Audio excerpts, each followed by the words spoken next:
여러분 안녕하십니까? KTV 특보를 전해드리겠습니다. 한국전쟁 당시에 북한 지역에서 희생된 국군 전사자의 유해가 62년 만에 고국의 품으로 돌아옵니다. 미군 유해 발굴팀에 의해서 발굴된 국군 전사자 유해 12구는 하와이에서 국내로 봉송돼서 잠시 뒤에 우리 군에 인도될 예정인데요. 이번 북한 지역 국군 전사자 유해 국내 봉영은 1953년 휴전협정이 체결된 뒤에 처음입니다. 뜻깊은 현장을 잠시 뒤에 생중계로 전해드릴 예정입니다.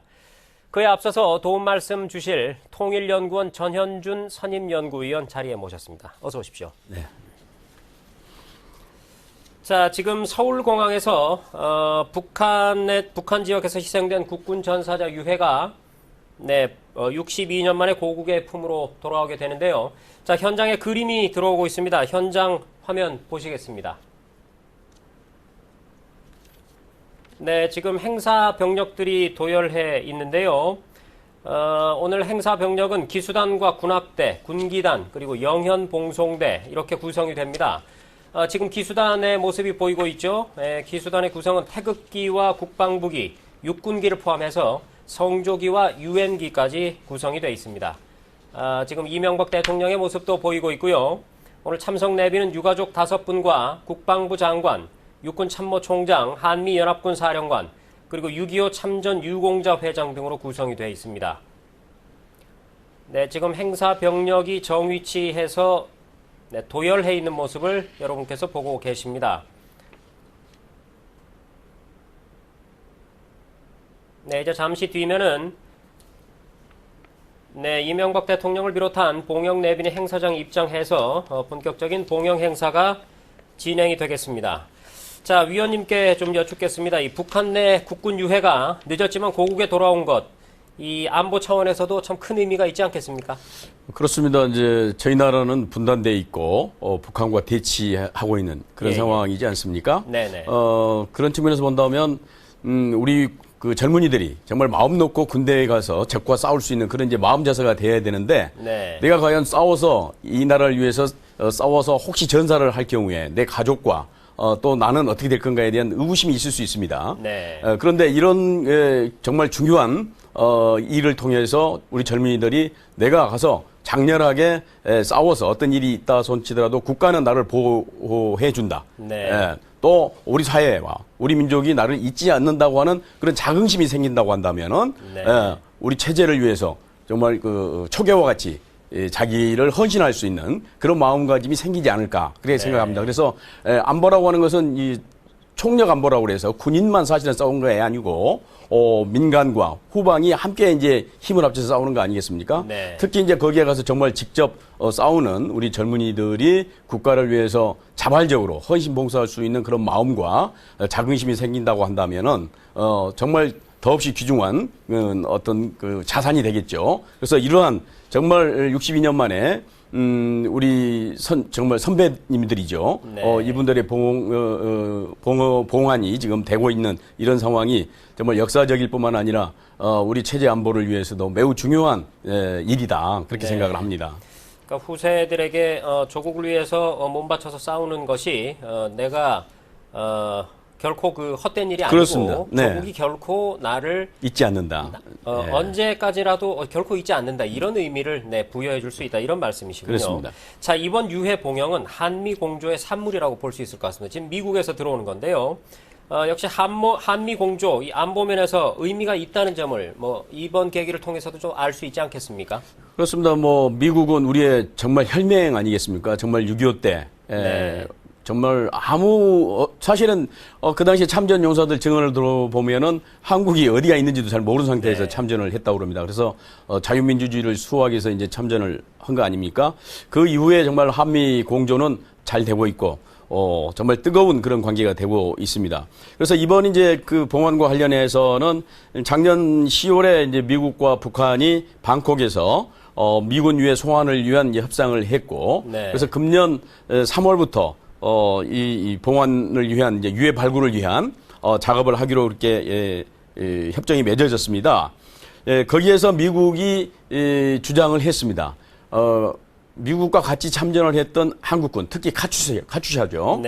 카투샤들에 영현도 같이 그 발굴할 수 있도록 북한에게 분명히 전했다. 그래서 그런 부분에 대해서 북한도 일정 부분 전향적인 태도를 취했다. 그렇게 이제 얘기를 했고 그 시점에서 그러니까 작년 11월 28일쯤 해서 하와이에서 6.25 전사자 유해 발굴 협력에 관한 합의각서가 한미 간에 체결이 됐습니다. 네. 그 연장선상에서 이번에 DNA 감식을 통해서 우리 국군이라고 하는 것이 확인이 돼서 이번에 이제 오게 된 겁니다. 역시 이제 한미 공조의 결실이다. 그렇게 볼 수 있겠습니다. 네, 그렇습니다. 네, 지금 유해 12구를 모신 수송기가 행사장으로 진입을 하고 있습니다. 네, 북한 지역에서 사망한 우리 국군 전사자들의 유해 12구가 저 수송기에 실려서 62년 만에 고국의 품으로 돌아오는 그런 순간입니다. 미군 유해 발굴팀에 의해서 발굴이 됐고요. 하와이에서 국내로 지금 봉송이 돼서 이제 조금 뒤면 우리 군의 유해가 인도가 되겠습니다. 이번 북한 지역 국군 전사자 유해 국내 봉영은 1953년 휴전협정 체결 이후에 최초로 있는 일입니다. 네, 지금 병사들이 도열해 있는 모습이 보이고요. 호국용사 유해 12구가 모셔진 수송기가 행사장으로 천천히 진입하고 있습니다. 잠시 뒤면은 주빈들이 봉영 내빈과 함께 항공기 후미로 이동해서 본격적인 봉영 행사가 시작이 될 예정입니다. 자, 다시 질문 하나 드리겠습니다. 이 북한과 미국이 유해 발굴에 협의했지만 북한의 미사일 발사 때문에 유해 발굴이 보류가 됐었죠. 네, 앞으로의 전망은 어떻게 보십니까? 네, 그렇습니다. 그러니까 금년 이제 3월 말부터 이제 준비를 미국은 했고, 네. 그래서 4월부터 10월까지 본격적으로 유해 발굴을 하도록 그렇게 이제 되어 있었습니다만은 아시겠습니다만 이제 4월 13일 날 북한이 로켓 발사를 했습니다. 실패하기는 했습니다만은. 네. 그래서 이제 그러한 그 징후가 분명해지자 미국은 사실은 이 유해 발굴을 보류를 했습니다. 그 가장 큰 이유는 역시 발굴단의 신변 안전입니다. 네. 만약에 북미 관계가 최악의 상황으로 치달을 경우에 그 발굴을 위해서 파견된 미군 장병들이 위험해질 수 있거든요. 그래서 일단 북미 관계가 다시 화해 무도로 전환되기 전까지는 유해 발굴을 할 수 없다고 선언한 겁니다. 네, 지금 대통령과 이 봉영 내빈들이 행사장으로 천천히 걸어 들어오고 있습니다. 네, 봉영 내빈들은 유가족 2명과 국방부 장관, 또 육군 참모총장, 한미연합군 사령관, 국방부 유해 발굴 감식 단장 이렇게 7명으로 구성이 되어 있습니다. 네.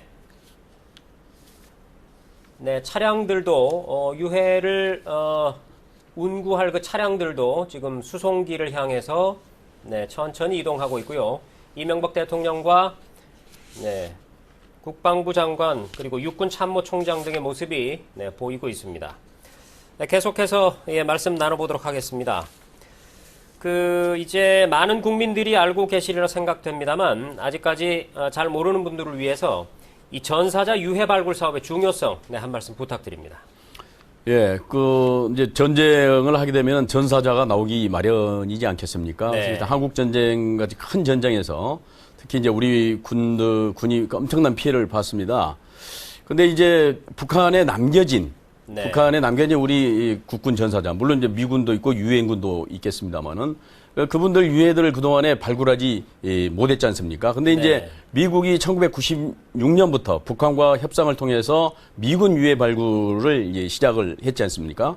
근데 이제 가장 크게 미군이 피해본 지역이 이 장진호 전투입니다. 이게 이제 1950년 11월 말경부터 12월 초까지 약 17일간에 걸친 대전투가 벌어진 곳이었는데 여기에서 이제 우리 카츄샤들이 그러니까 미국과 같이 협력해서 싸우는 우리 카츄샤군이 많은 전사를 했거든요.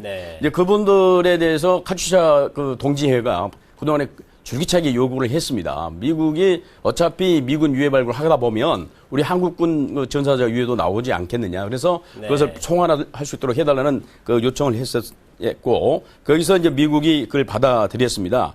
다시 말씀드리면은 정말 한국 전쟁을 통해서 전사한 우리 이 군인들이 정말 그 시신마저 찾지 못하는 이런 아픔이 있고 그 유가족들의 아픔이라고 하는 것은 말할 수 없습니다. 그 한이라고 하는 것은. 그런 측면에서 일단 첫째 가족들의 한을 풀어줘 드려야 될 것이고 둘째로는 어쨌든 조국과 민족과 자유를 위해서 싸우다 전사하신 분들의 그 유해가 그렇게 방치돼 있다고 하는 것은 후배 군인들의 마음속에 야, 나도 죽으면 저렇게 방치될까? 국민으로부터 잊어지는 거 아닌가 이런 이제 불안감이 있을 수 있거든요. 따라서 이런 유해 송환을 통해서 그 후배 군인들이 나도 정말 저렇게 애우를 받고 국가가 나를 잊지 않고 또 내가 설사 어떤 일이 생기다 할지라도 가족들은 편안하게 잘 먹고 잘 살 수 있다고는 그런 자긍심과 안심감을 불어넣을 수 있는 그런 중요한 지금 일이 지금 진행되고 있다. 그렇게 보여지고 그런 측면에서 미국은 정말 끝까지 지구 끝까지 쫓아가서 자기 군인들의 유해를 발굴해내는 이런 걸 보여주고 있거든요. 그래서 미국의 군인들은 정말 자발적으로 어떤 면에서 보면 정말 그건 징병제도 아니고 모병제지 않습니까? 그렇죠. 그래서 나가서 싸우는 국가와 조국을 위해서 싸우는 그런 모습들을 보여주고 있고 우리도 그러한 것을 이번 계기로 해서 좀 확립하는 그런 전통과 분위기가 만들어졌으면 좋겠습니다. 네, 지금 이명박 대통령과 김관진 국방부 장관을 비롯해서 내빈들이 거수 경례를 하고 있는 가운데 조포가 발사가 됐고요. 이제 수송기의 문이 열리고 유해가 밖으로 나올 예정입니다. 네, 수송기의 문이 열리고 애국가가 연주되는 가운데 21발의 조포가 발사가 됐습니다. 시청자 여러분께 잠시 양해 말씀을 좀 드려야겠습니다. 네네. 지금 현장에서 소리가 잘 들어오지 않고 있는데요.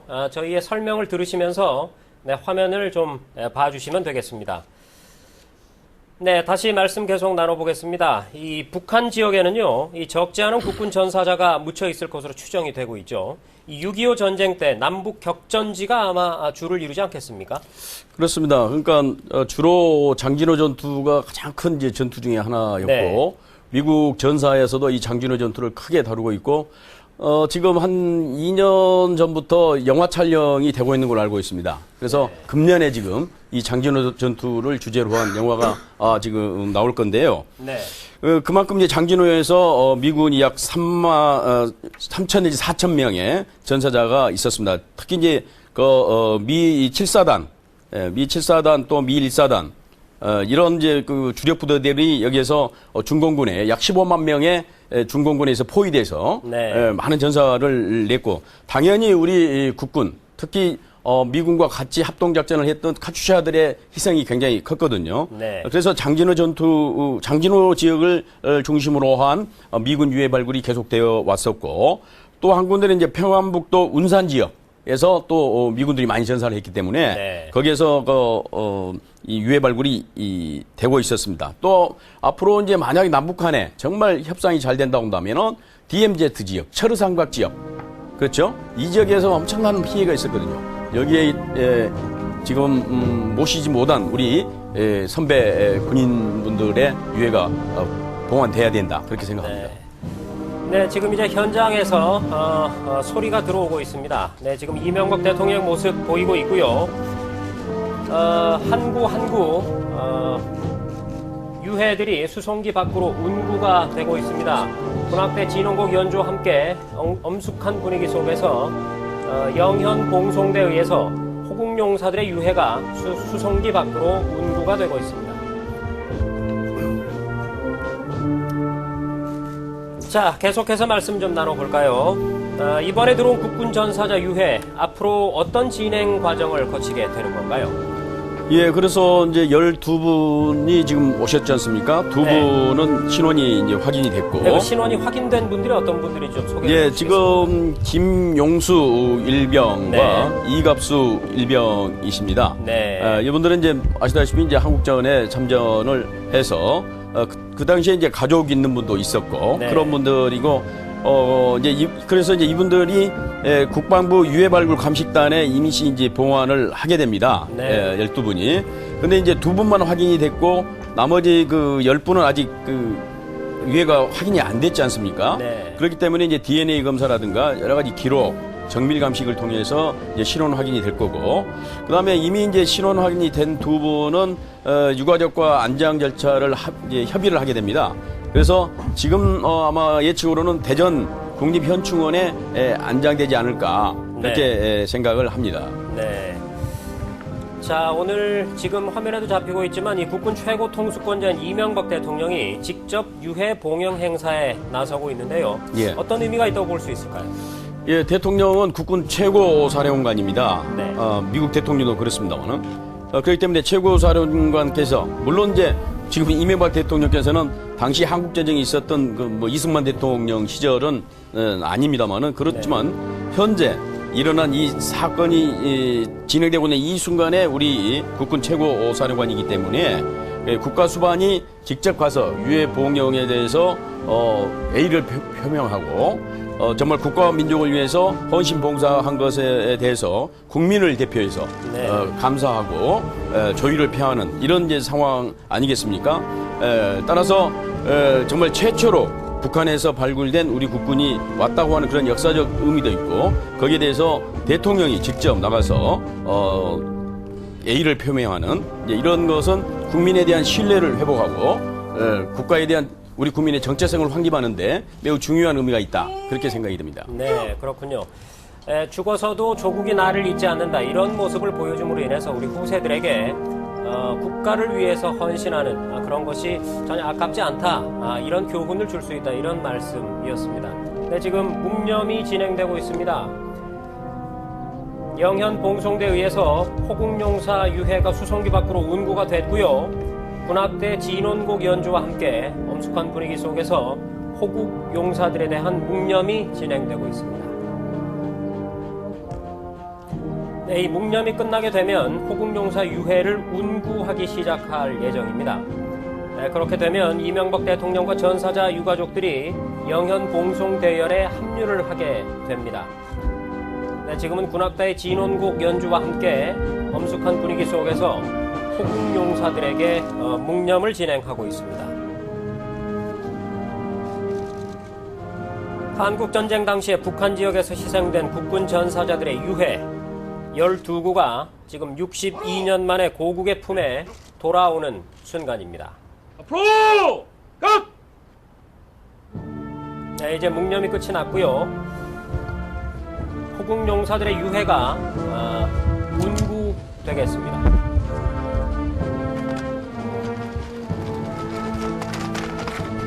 네, 이제 천천히 호국용사들의 유해가 운구되고 있습니다. 지금 차량들이 보이는데요. 영현 봉송대가 12구의 국군 전사자 유해를 화면에 나오고 있죠. 지금 준비된 12대 집차에 한 분씩 한 분씩 정중히 운구하도록 하겠습니다.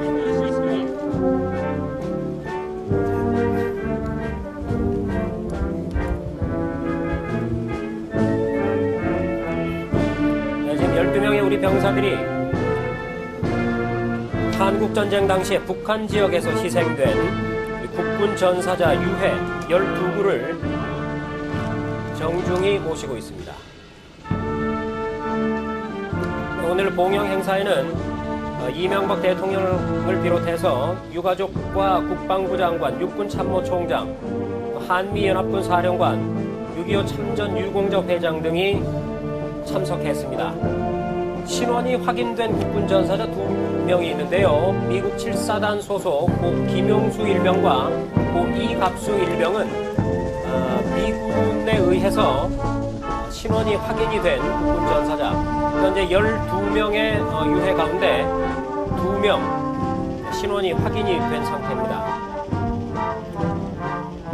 네, 이제 나머지 10분의 유해에 대해서는 국내로 송환이 됐기 때문에 우리 국내 발굴팀에 의해서 조사단에 의해서 DNA 검사 등을 통해서 신원을 확인하게 됩니다.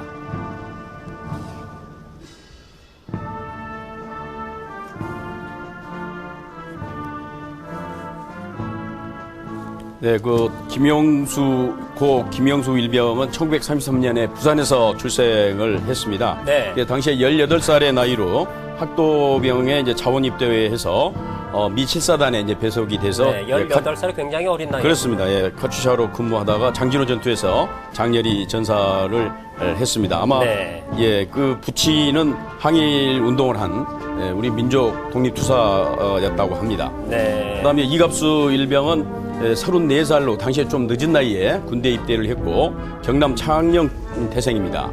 그래서 아내도 있었고 아들, 딸도 있었다고 합니다. 당시에.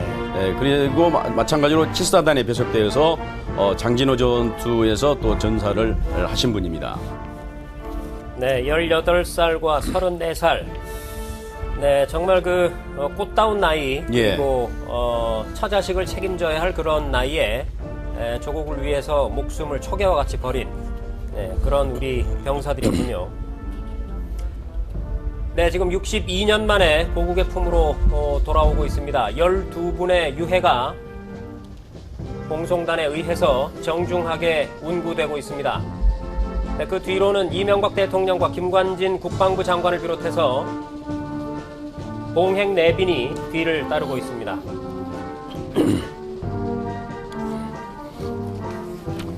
자, 이 위원님, 네. 지금 미군으로부터 우리 군이 유해를 송환을 받았는데요. 이 미국의 경우에도 미군 유해가 돌아오게 되면은 국가적으로 굉장한 예우를 갖춰주지 않습니까? 그렇습니다. 당연히 이제 대통령이 직접 참석을 해서 정말 부동자세로 격려하는 네. 아마 오바마 대통령이 격려하는 그런 모습들을 우리 이제 국민께서 가끔 네. 보셨을 겁니다만 외신을 통해서 예. 볼 수가 있죠. 최근에 이런 일도 있었습니다. 미국이 얼마나 이 유해에 대해서 미군이 해외에 가서 전투를 하다 전사했을 경우에 어떤 정도로 예우를 해주냐면 작년 8월 9일이었습니다. 그때 네. 당시 이제 아프가니스탄에서 헬기 사고로 미국 장병 30명이 좀 몰살당한 그런 사건이 있었습니다. 네. 그 유해가 이제 미국으로 돌아올 때 대통령이 모든 일정을 취소하고 네. 모든 중요한 국사를 제치고 대통령이 거기에 참석해서 거수격려를 하고 정말로 진정 어린 마음으로 국가와 민족을 위해서 봉사한 군인들에 대해서 애우를 갖추어 줬던 그런 이제 일이 있을 정도로 네. 미국은 군에 대한 존경심이 대단합니다. 특히 이제 뭐 이런 경우도 있습니다. 뭐 군인 아니지만은 미국은 이제 소방대원에 대한 존경이 굉장히 네. 큽니다. 그래서 네, 슈퍼맨이라고 부르죠. 예, 네. 만약 소방대원이 어떤 상황 속에서 사망했을 경우에 그 지역에 있는 모든 소방관들이 가서 정장을 하고 애우를 갖추는 모습을 볼 수 있는데요. 마찬가지로 미군들도 정말 국방부에서 미 국방부가 애우를 다해서 그 유해를 갖다가 아주 정중하게 가장 이 성스러운 마음으로 가족들에게 네. 유해를 이렇게 전하는 그 영화 같은 것도 이제 가끔 그런 네. 영화도 있습니다만은 그 정도로 애우를 하고 있습니다. 네. 이 아시다시피 미군은 뭐 전 세계에서 최고의 강군 아니겠습니까? 그렇습니다. 미군이 그렇게 강군이 된 데는 물론 그 과학적으로 많이 뭐 발전을 하고 이런 무기 체계를 가지고 이런 것도 있겠지만 그런 식의 어떤 그 군에 대한 그 어떤 예우랄까요? 철저한 그런 의식 그리고 명예를 중시하는 그런 전통 그런 것들이 강군이 되는데 굉장히 영향을 미치지 않았겠습니까? 그렇습니다. 그 하와이에 있는 미 육군 중앙 신원 확인소라고 하는 그거 있습니다. 그러니까 이번에 네. DNA 확인을 통해서 12개 이제 우리 국군 유해를 보내준 그 네네. 이제 하와이에 있는 기구인데요. 그 정문에 조국은 당신을 잊지 않는다라고 네. 하는 표가 있습니다. 네. 영어로는 You are not forgotten이라고. 네. 그러니까 조국은 당신을 절대 잊지 않는다. 끝까지 당신을 책임진다고 하는 그런 죽어서도 잊지 않는다. 죽을 네. 그런 이제 이것도 있고. 그다음에 미국은 최근에 그 200년 전에 리비아에서 사망한 그 네이비 시틸 네. 미국의 최강의 그 네, 부대 아닙니까? 그렇죠. 네이비 네. 실이라고 하는 부대가 1804년경에 리비아에서 그러니까 200년 전입니다. 네. 이제 사망을 했었습니다. 이분들 위해까지 지금 봉환하려는 노력을 하고 있을 정도로 네. 최대의 예우를 갖추고 있습니다. 따라서 저희들도 지금 미국의 그러한 전통을 이어받아서 국방부에서 이런 지금 노력을 하고 있고 있고 네. 뭐 우리나라뿐만 아니라 북한과도 앞으로 또 베트남에도 사실은 있습니다. 우리 선배들이. 그렇지 않겠습니까? 네. 이분들까지 정말 발굴을 해서 모셔오는 네. 이런 일을 지금 하려고 하고 있습니다. 네, 지금 12대 운구 차량, 영현 봉송 차량에 각각 한 구씩 유해들이 실려서 나가고 있는 모습이고요.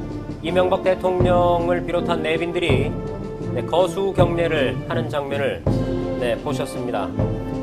이제 이 국군 전사자 12인의 유해는 이 봉송 차량에 의해서 헌병의 호위를 받으면서 서울 국립현충원 내에 위치한 국방부 유해 발굴 감식단으로 이동을 하게 됩니다.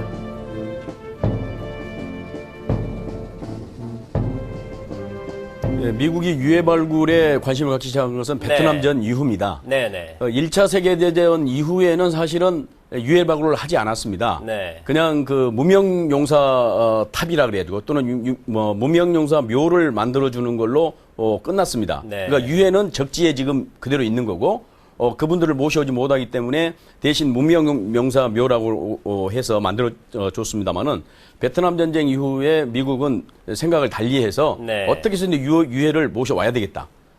이렇게 이제 방향을 틀었습니다. 네. 잘 알겠습니다. 네, 지금까지 현장 화면을 통해서 송환 장면을 지켜보셨습니다. 자, 이제 마지막 질문 드려야 될 시간이 된 것 같습니다. 김정은 시대 북한 정권이 6개월째를 맞고 있습니다. 북한은 추가 핵실험 계획이 없다 이렇게 얘기하지만 계속해서 미사일 발사라든지 어떤 그 추가적인 핵실험 계획이 감지가 되고 있는데요. 앞으로 북한의 움직임 어떻게 보시는지, 그리고 이런 시점에서 우리 군과 우리 국민들 어떤 의식을 가지고 있어야 할지 간단하게 좀 정리해 주시죠. 네, 북한은 끊임없이 지금 핵 개발이라든가 미사일 발사를 통해서 주변국의 이제 뭐 안정을 해치는 그런 행동을 해왔고, 네. 물론 북한은 조건부로, 그러니까 미국이 대북 정책을 좀 바꾸면, 그러니까 대북 적대시 정책이 아니고 네. 자기들을 이제 잘 대해주는 그런 정책으로 바꾸면은 핵실험을 하지 않겠다 이제 그런 얘기입니다만은 그럴 가능성은 굉장히 낮고, 네. 특히 이제 미국은 북한을 악의 축으로 아직도 보는 그런 의식이 있기 때문에 네. 미국이 먼저 대북 정책을 바꿀 가능성은 상당히 낮다. 그러면은 또 북한은 거기에 대응해서 핵실험이라든가 이런 강경책으로 갈 가능성이 높다는 생각이 들고, 네. 이럴 때일수록 특히 이제 오늘 같은 역사적인 그런 순간에서 우리 국민들은 역시 한반도 평화와 안정이 무엇보다 중요하고, 특히 북한의 그러한 이제 도발이라든가 안정을 해치는 일을 막을 수 있도록 우리 국민이 뭘 해야 될 것인가, 또 네. 우리 정부와 국민은 어떤 협력을 통해서 북한의 그런 나쁜 행동을 막을 것인가에 대해서 한 번쯤 다시 생각하는 그런 기회가 됐으면 합니다. 네, 잘 알겠습니다. 지금까지 통일연구원의 전현준 선임연구위원과 함께 자세한 얘기 나눠봤습니다. 오늘 도움 말씀 고맙습니다. 네. 네, 지금까지 북한 지역에서 발굴된 국군 전사자 유해의 봉영 행사를 생중계로 전해드렸습니다. 이상으로 KTV 특보를 마칩니다. 시청해주신 여러분 고맙습니다.